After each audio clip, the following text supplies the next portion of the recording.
परम भागवत, परम श्रद्धेय पूज्य श्री गुरुदेव भगवान एवं पूज्य गुरु मां के पावन श्री चरणों में कोटि कोटि प्रणाम तथा हम सबके ज्येष्ठ भ्राता एवं इस मिशन के अग्रधार आचार्य श्री भैया जी एवं इस दिव्य चेतना सत्संग परिवार के उपस्थित समस्त शिक्षक वृंद के श्री चरणों में मेरा शत शत प्रणाम तथा सभा में उपस्थित सभी अध्यात्म जिज्ञासुओं को मेरा यथा योग्य प्रणाम। यह सभा परम आराध्य पूज्य श्री गुरुदेव भगवान की है, उनकी उपस्थिति है। हे प्रभु, मैं सिर्फ आपका हूं, क्यों हूं नहीं जानता। आप अपना माने या न माने ये तो आपकी मर्जी है।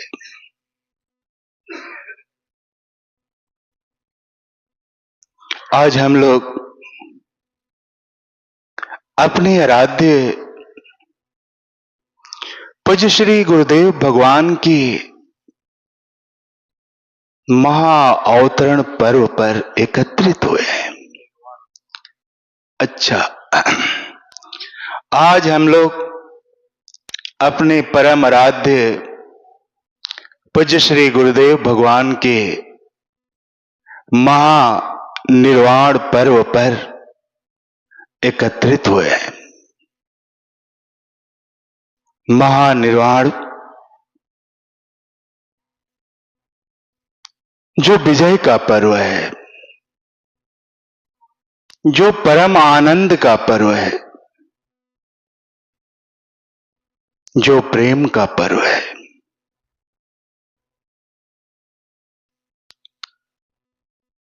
और हम सब इसी महायात्रा पर निकले भी हैं। इससे आगे और कोई पर्व हो ही नहीं सकता। महात्मा कबीर साहब कहते हैं कि जा मरने से जग डरे, मोह बड़ा आनंद, कब मरियो कब पायो पूर्ण परमानंद।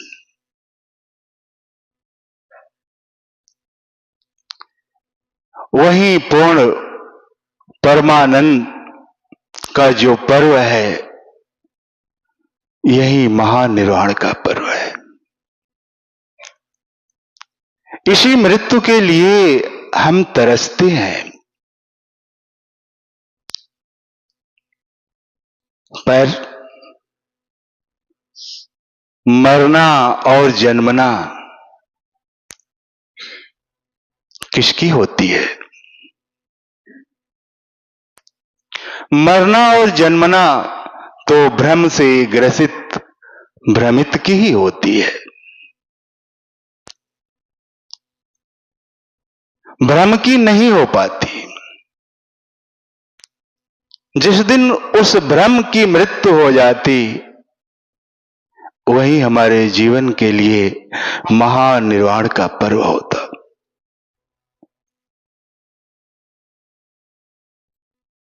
भ्रम में हम जीते हैं, भ्रम में मरते हैं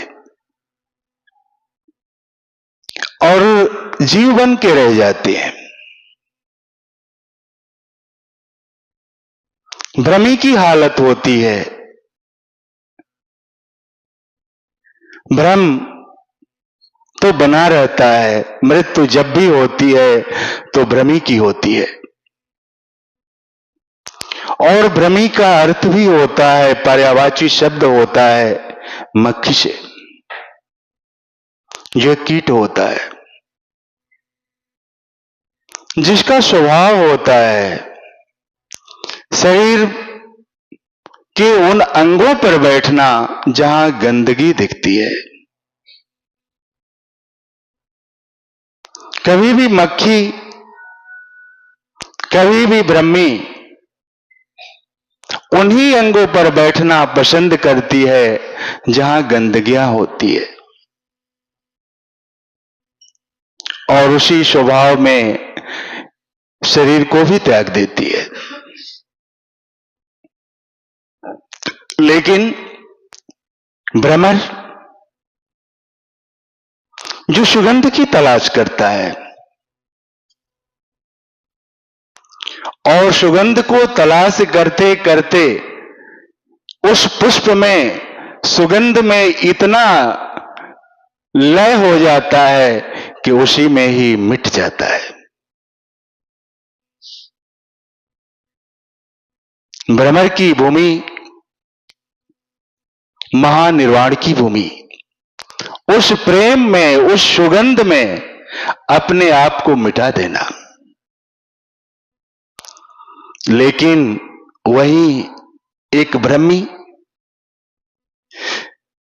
जो चाहती तो है सुगंध को, लेकिन दुर्गंध को ही सुगंध मान बैठी है। इसीलिए उसकी भ्रम की मृत्यु नहीं हो पाती है, उसे जन्मना और मरना पड़ता है,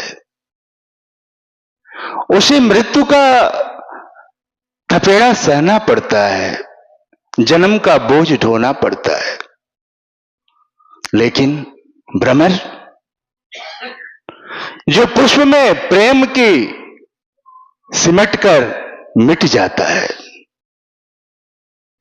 और अपने उस महानिर्वाण को प्राप्त करता है। हम सब की भी हालात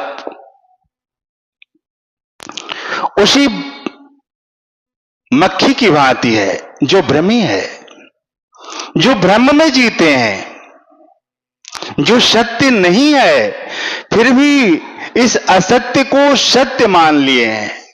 यही तो भ्रम है, इसी की तो मृत्यु होनी है। लेकिन उस भ्रम की मृत्यु नहीं हो पाती है, केवल भ्रम ही मरता है। और जब मरता है तो भ्रम में पुनः उसे जीवन लेना पड़ता है, जन्म लेना पड़ता है।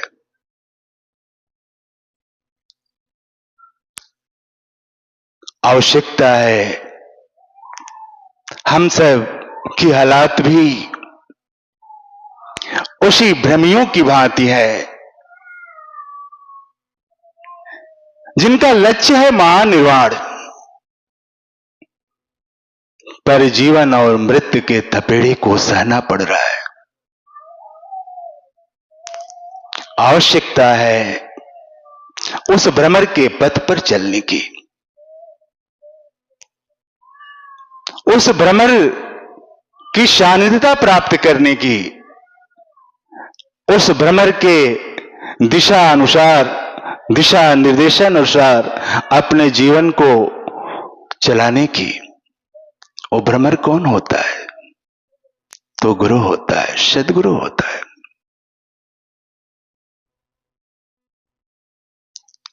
और हमें खोज करनी होती है। खोजते खोजते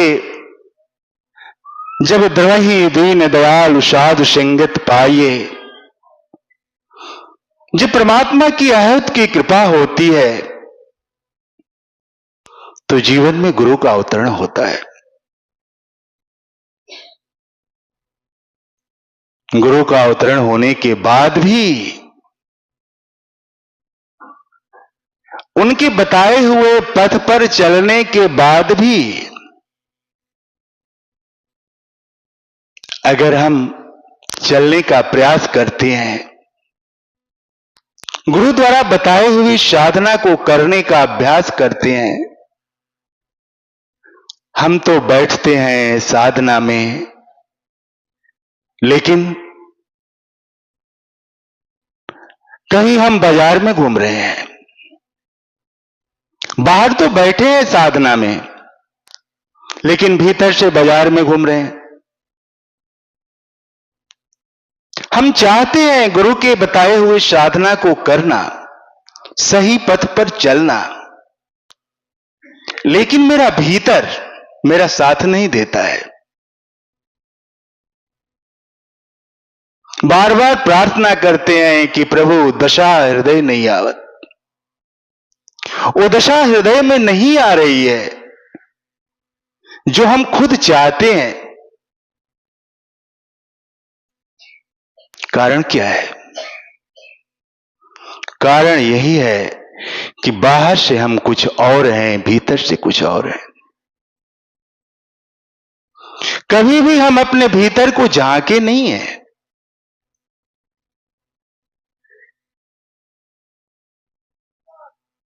गुरु महाराज साहब से प्रार्थना जब करते हैं, रोते हैं, बिलखते हैं, एक करुणा भरी निगाह जब पड़ती है, तो हमें अपने अंतर में ले जाते हैं। जब अंतर में ले जाते हैं, क्या देखते हैं? जो हमारा अंतर में जो मेरा विरोध कर रहा है, वो कैसा है? तो एक बच्चे की भांति है।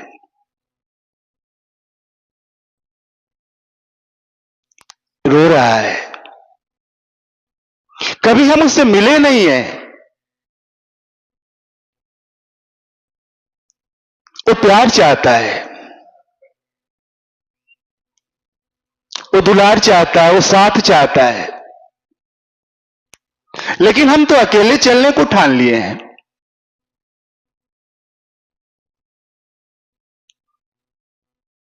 जब उसके पास जाते हैं, मुंह फेर लेता है।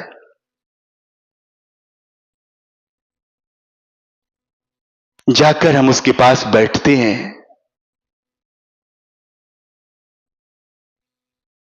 उससे बात करना चाहते हैं, वो हमसे नाराज दिखता है। जब उसके चेहरे को देखते हैं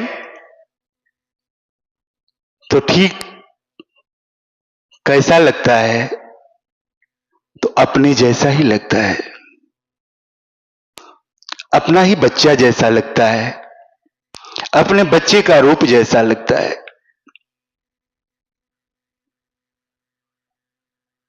बहुत दिन से बिछड़ा हुआ है, बार बार वो विरोध कर रहा है हमारा, क्योंकि हम उसको छोड़ के आगे बढ़ना चाहते हैं। गुरु महाराज साहब कहते हैं उसे प्यार करो। वो कोई और नहीं, वो तुम्हारा अवचेतन मन ही है।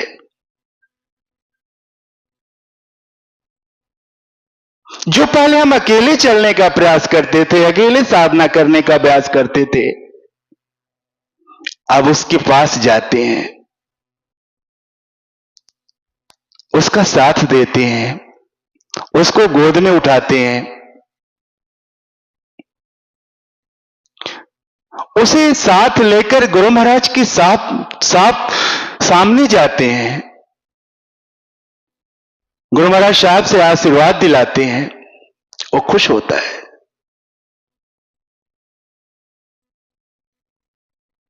वो बच्चा होता है, वो छल कपट नहीं जानता है। उसे जो समझा दिया जाता है उस पकड़ लेता है। लेकिन जब हम उसे अपने साथ लेकर गुरु महाराज के पास जाते हैं, जब गुरु महाराज साहब का आशीष पाता है, वो भी प्रसन्नचित हो जाता है, वो समझने के लिए तैयार हो जाता है।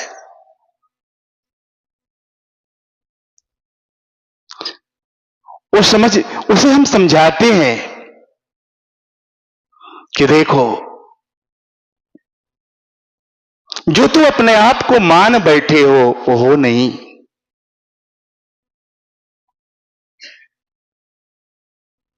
क्योंकि मन का अर्थ ही होता है मान लेना, जो यथार्थ में नहीं होता है। अपने को मान लिया है, मैं ये हूं, मैं दुखी हूं,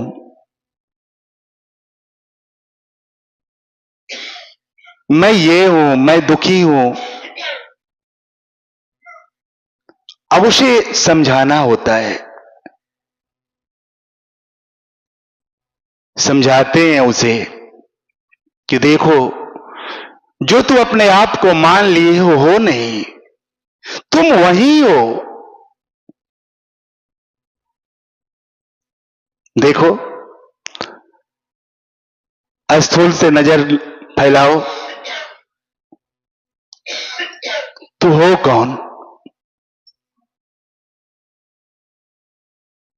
तू अपने आप को मैं मान बैठा है, वो मैं है कौन? ये तेरा है, लेकिन जिसका वो है कौन? उसे हम समझाते हैं। ये शरीर, ये हाथ किसका है? तो मेरा है। तो मैं कौन है जिसका ये हाथ है? ये शरीर किसका है? तो मेरा है। तो मेरा है, तो मैं कौन है जिसका ये शरीर है? मेरा मन। तो फिर प्रश्न उठता है कि मैं कौन है जिसका मन है?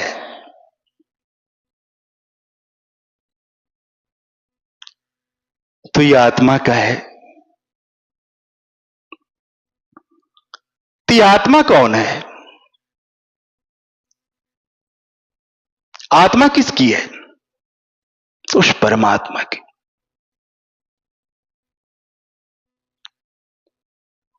तो उसे यही समझाते हैं, बार बार यही समझाते हैं कि तू वही है जो परमात्मा है। भ्रम में तू मान बैठा है कि मैं ये हूं, मैं वो हूं, मैं दुखी हूं, मैं सुखी हूं, लेकिन तू है कौन? तू वही है। और जिस दिन ये जान लेता है कि मैं कौन हूं, उसी दिन उसका भ्रम मिट जाता है, उसकी भ्रम की मृत्यु हो जाती है और वो महानिर्वाण को प्राप्त हो जाता है। जब तक वो मान बैठा है कि मैं ये हूं, मैं अमीर हूं, मैं गरीब हूं, मैं दुखी हूं, मैं सुखी हूं, जब तक उस मैं को मान बैठा है, एक मन को धारण कर लिया है। मन का अर्थ ही होता है मान लेना।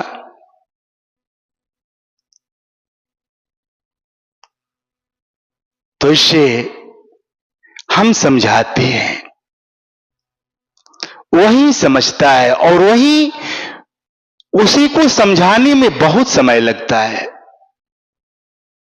जो हमारा अवचेतन मन होता है। यहीं से हमारी साधना भी शुरू होती है। गुरु महाराज साहब हम सब को जो साधना दिए हैं, बहुत अलौकिक साधना है। जब हम चलने का प्रयास करते हैं, जब हम हैंग होते हैं, गुरु मंत्र का सहारा लेकर जब हम हैंग होते हैं, आनंद में होते हैं, शांति में होते हैं, वहां हम होते हैं। ये हमारी चेतना की तीसरी भूमि है। परमाराध्य कहते हैं कि यही हमारी चेतना की तीसरी भूमि है, जिसे अधिचेतना कहते हैं। पर साधना हमारी शुरू होती है चेतना की दूसरी भूमि और चेतन मन से ही। लेकिन उस शांति में, उस आनंद में रहते रहते पता नहीं कब हम खो गए और खोए रह गए। यही हमारी चेतना की अंतिम भूमि है, अति चेतना, जिसे दिव्य चेतना भी गुरु जी कहते हैं। जाने अनजाने हम रोज इस भूमि में जाते हैं। गुरु महाराज साहब हम सबको उस महानिर्वाण पर्व की झलक रोज दिखलाते हैं इस साधना के माध्यम से, अपनी हर चेतनाओं का बोध कराते हैं, भले वहां ठहरे या न ठहरे, लेकिन ये अभ्यास हम लोगों का रोज कराते रहते हैं।